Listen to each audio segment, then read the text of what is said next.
Sexually recently. Welcome, Professor Alexander. Muchas gracias, Antonio. Muchas gracias por haberme invitado a estar con ustedes el día de hoy. Es un gran placer y un privilegio estar aquí con ustedes. Me temo que no tengo una presentación en PowerPoint, por lo tanto simplemente van a tener que verse aburridos por lo que yo les diga verbalmente. Mi amigo Nick Bland, a quien referí el movimiento progresivo de la propiedad en los Estados Unidos, y para bien o para mal mi trabajo cae directamente dentro de este trabajo, y por lo tanto están a punto de ser expuestos a un ejemplo de lo que se conoce como el movimiento progresivo de la propiedad. Algunos hacedores de política y académicos legales en los Estados Unidos creen que la propiedad privada tiene solamente un significado posible. Además, alegan que en la historia americana la propiedad privada ha tenido un significado continuo legal desde el inicio de la República. El significado que estos académicos igualan a la propiedad privada es el entendimiento clásico liberal de la propiedad. Frank Michelman ha llamado este entendimiento la concepción posesiva de los derechos de propiedad. Con ello, él habla de la idea de que la propiedad es una demanda negativa que el propietario tiene contra otros, incluyendo el Estado, de no interferir con su uso, posesión o disfrute de su propiedad. Más inmediatamente, esta demanda incluye el derecho de ser libre de acciones redistributivas del Estado que le quiten cualquier porción de derecho que tenga una persona a su propiedad. Bien, además, de acuerdo con este punto de vista que los académicos en otros países del mundo atribuyen también a la idea americana de propiedad. La propiedad estrictamente es un derecho de derechos. Las obligaciones no son parte de este cuadro. Después de todo, la función clave de la propiedad privada, de acuerdo con este punto de vista convencional, es aislar a las personas de las demandas de la sociedad, tanto en su forma política organizada, así como de su forma colectiva no política. La imagen clave de los derechos de propiedad aquí es el propietario, quien ejerce el derecho a excluir a otros y que no tiene obligación alguna con ellos.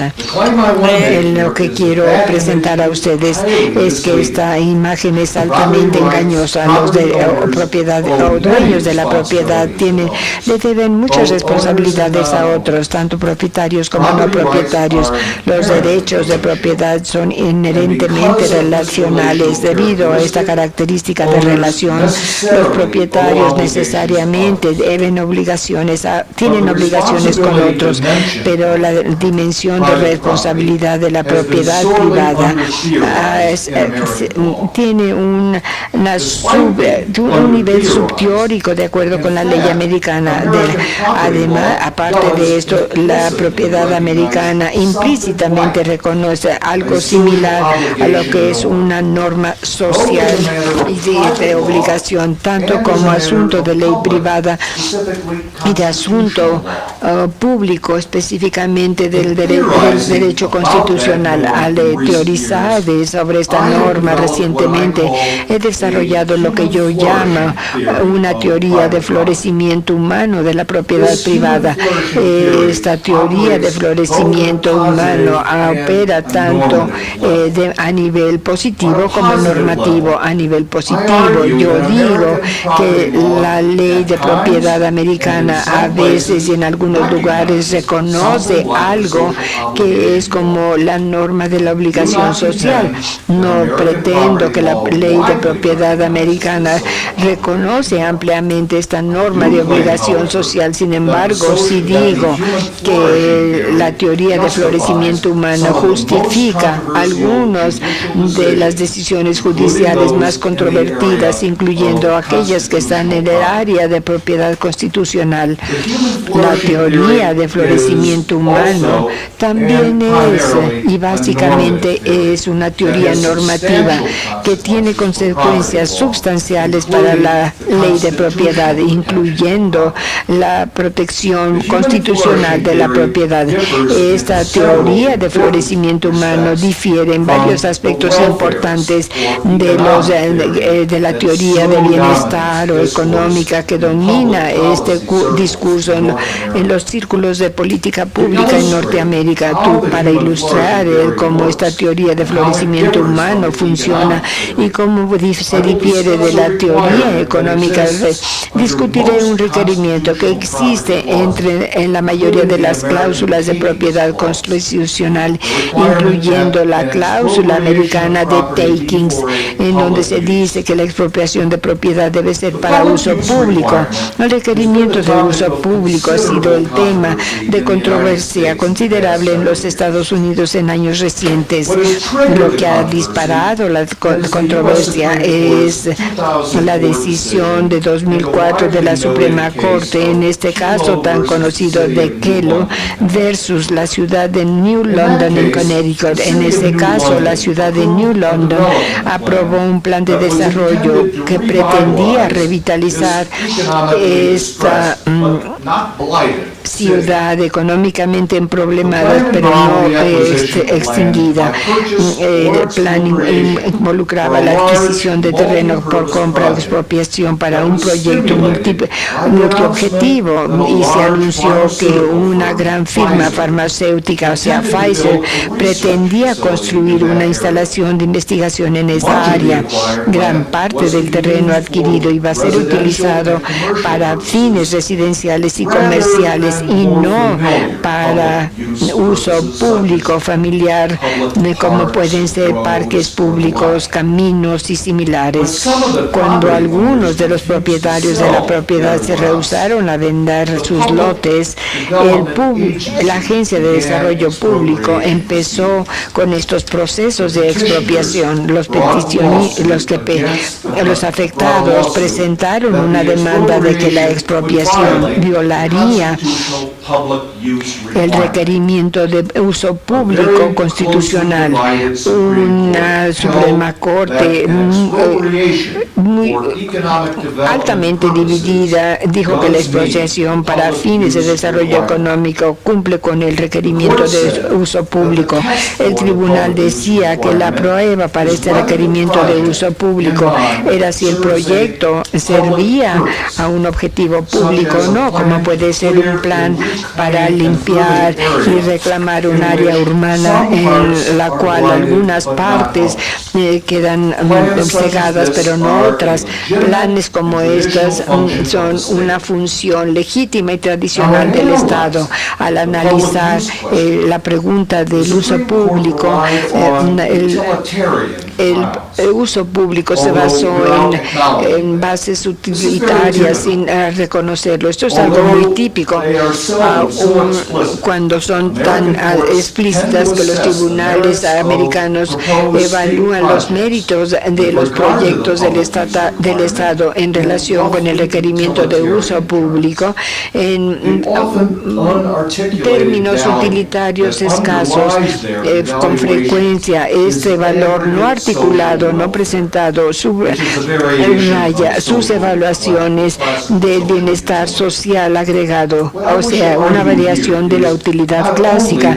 Y lo que quiero subrayar es que no solamente esta base de el uso para uso público no es la única forma de estas razones con consecuencia para el análisis de uso público, sino que realmente normalmente es inferior. En vez de ver la pregunta del uso público y la expropiación en términos más generales a través del lente del bienestar social agregado, deberíamos de analizar estos temas en términos del florecimiento humano. Permítanme explicar brevemente lo que quiero decir con florecimiento humano.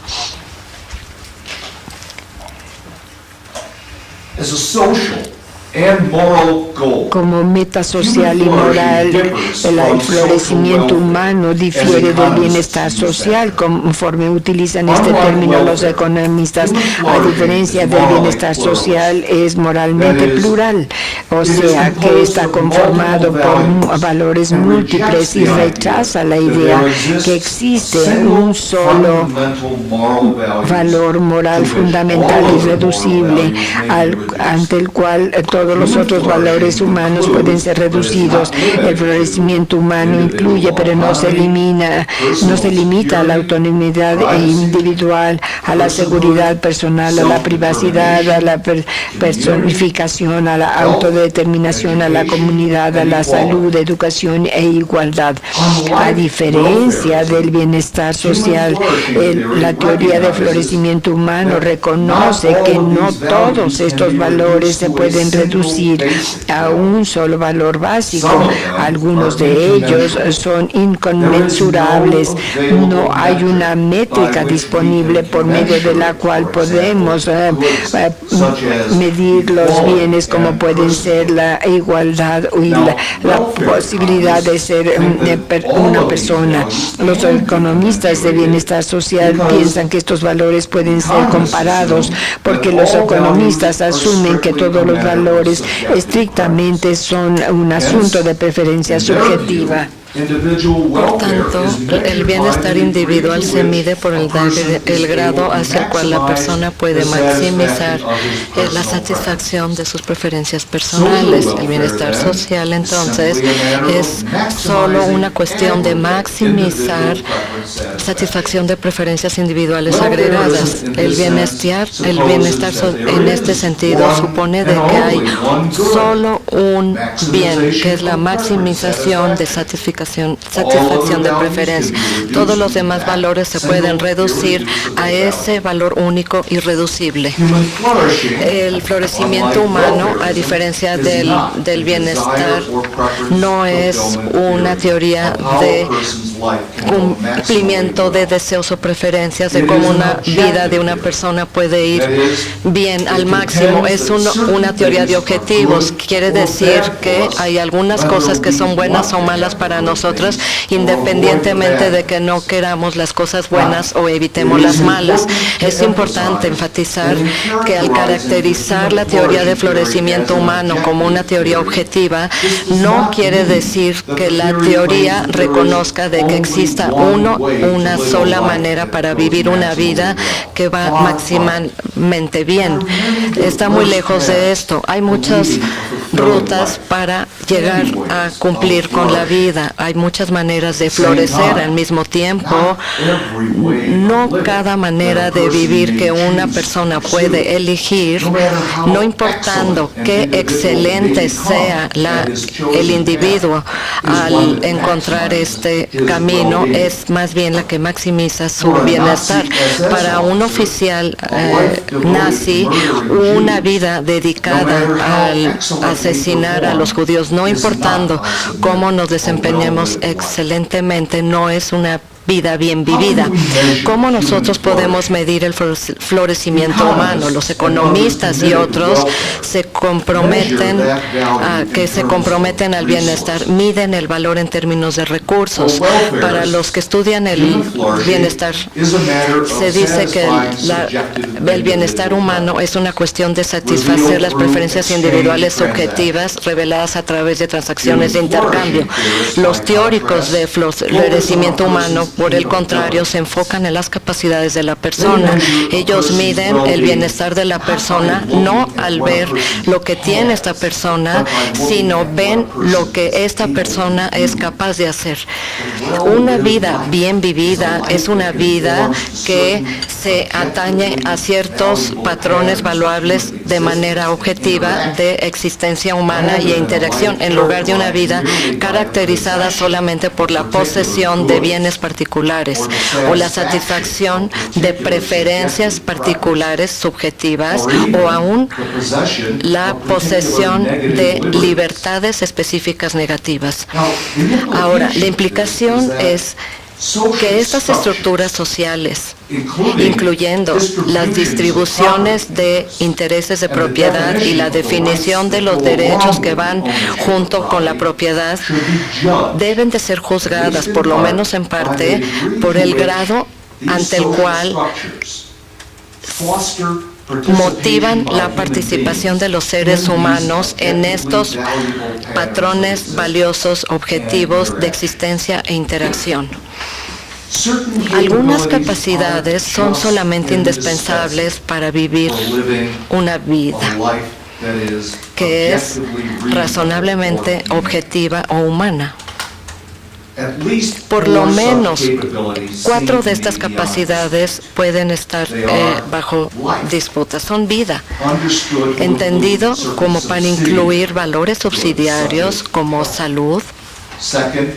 Segundo, libertad, entendida como incluir la libertad para hacer elecciones deliberadas, por ejemplo.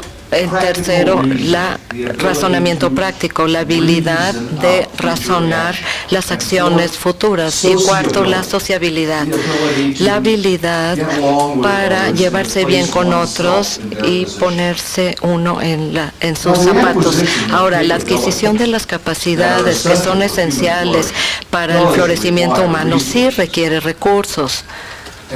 Y nadie puede adquirir todas estas capacidades por uno mismo. El proceso del desarrollo humano nos hace depender de otros para cultivar estas capacidades que son necesarias. Sin duda, como Judith Butler indica que somos dependientes de otros para poder funcionar como agentes libres y racionales. Nosotros entramos al mundo dependiendo de otros para nuestra sobrevivencia física y aún como adultos seguimos teniendo una dependencia física, por lo menos parcial, y dependencia emocional y psicológica a ir a través de toda nuestra vida. Desde etapas tempranas y durante toda nuestra vida recibimos y dependemos de miembros de las comunidades de las que somos partes, familias, escuelas, amigos, vecinos, compañeros de trabajo y otros que nos ayuden a desarrollar nuestras capacidades necesarias. Nuestra dependencia en varias comunidades crea la obligación en cada uno de nosotros, no nada más para participar, pero soportar las redes sociales y estructuras que nos permiten desarrollar las capacidades necesarias que hacen posible nuestro florecimiento humano. Y aquí es en donde entra la propiedad, nuestra condición inherente de dependencia que da surgimiento a una obligación de que ayudemos a veces y en maneras que son apropiadas para cada uno de nosotros, que proporcionen los recursos que son necesarios para soportar las varias matrices sociales que permiten el desarrollo de las capacidades humanas esenciales. El florecimiento humano sí requiere una versión de justicia distributiva que tiene su objetivo el darle a las personas lo que necesitan para poder desarrollar las capacidades que son necesarias para que ellos vivan una vida bien vivida. Si nosotros aceptamos la existencia de dicha obligación para motivar estas capacidades, y si nosotros entendemos que esta obligación como que se extiende a una obligación para compartir propiedad, uno para mejorar las habilidades de otros para florecer, entonces lo que sigue es que el Estado debe estar empoderado y estar aún obligado a entrar y a convencer a los ricos a compartir sus ganancias con los pobres para que el que menos tiene pueda desarrollar sus necesidades necesarias, pero nada de esto sugiere que el poder del Estado no tiene restricciones, pero los límites del dominio del Estado que esté suministrado por los mismos principios que justifiquen las acciones, las demandas generadas por las capacidades capacidades que facilitan el florecimiento humano: seguridad, racionalidad práctica, socialidad, entre otros. Esto es lo que significa el tomar seriamente la dimensión social inherentemente de la propiedad. Los dueños de propiedad están obligados a proporcionar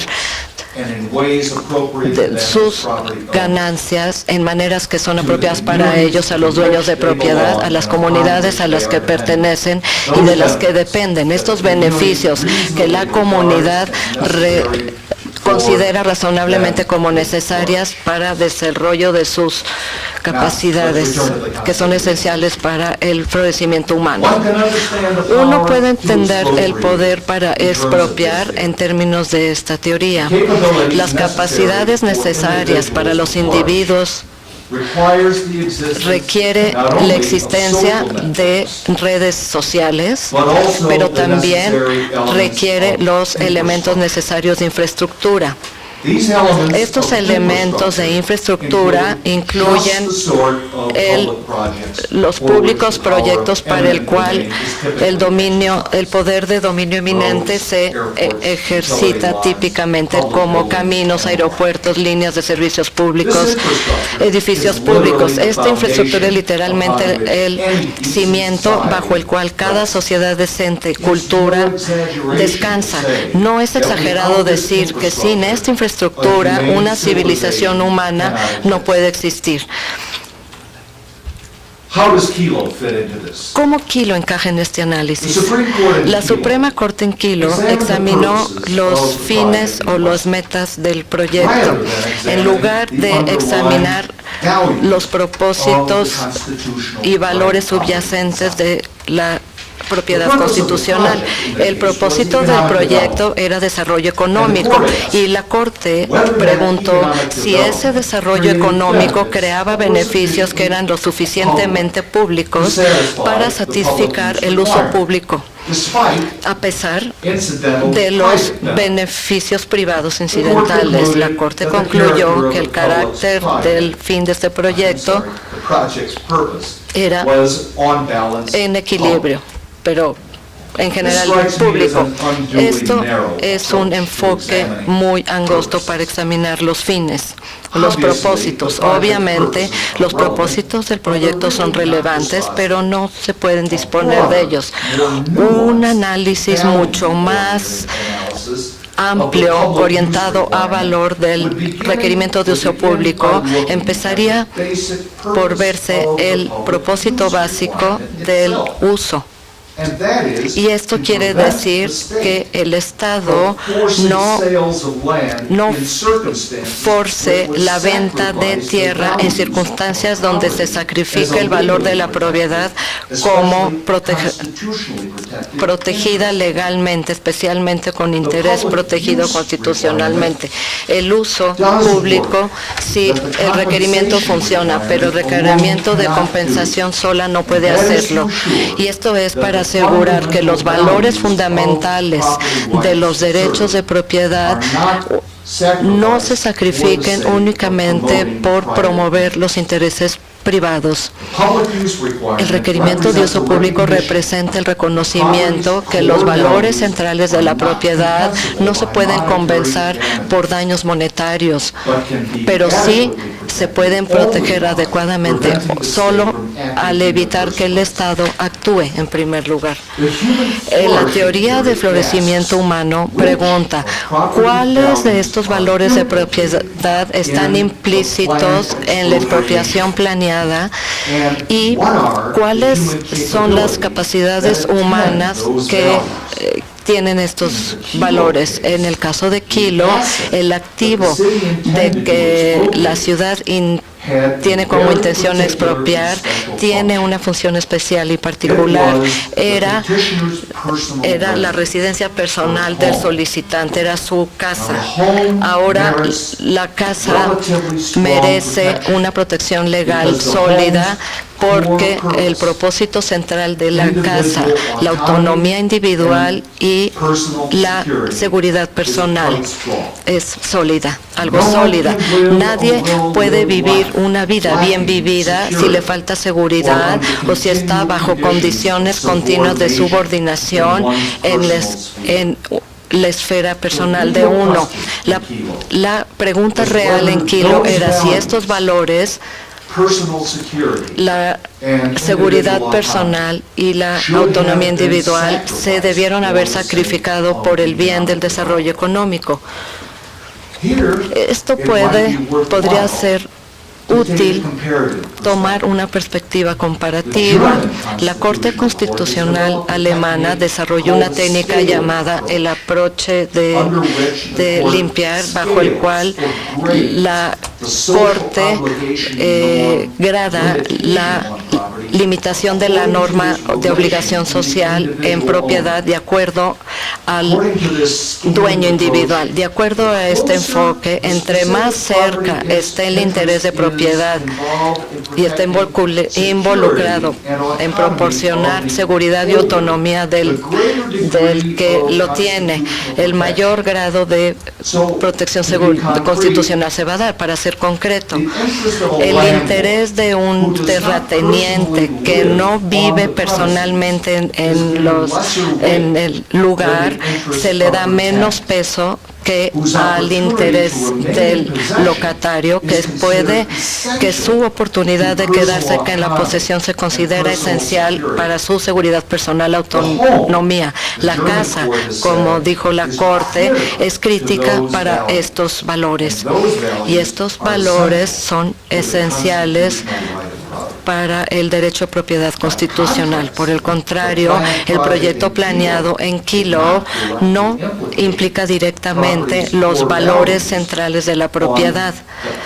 En el proyecto, del lado del proyecto, los trabajos, impuestos, sí, son importantes para el bienestar de la sociedad, pero existen suficientes razones para superar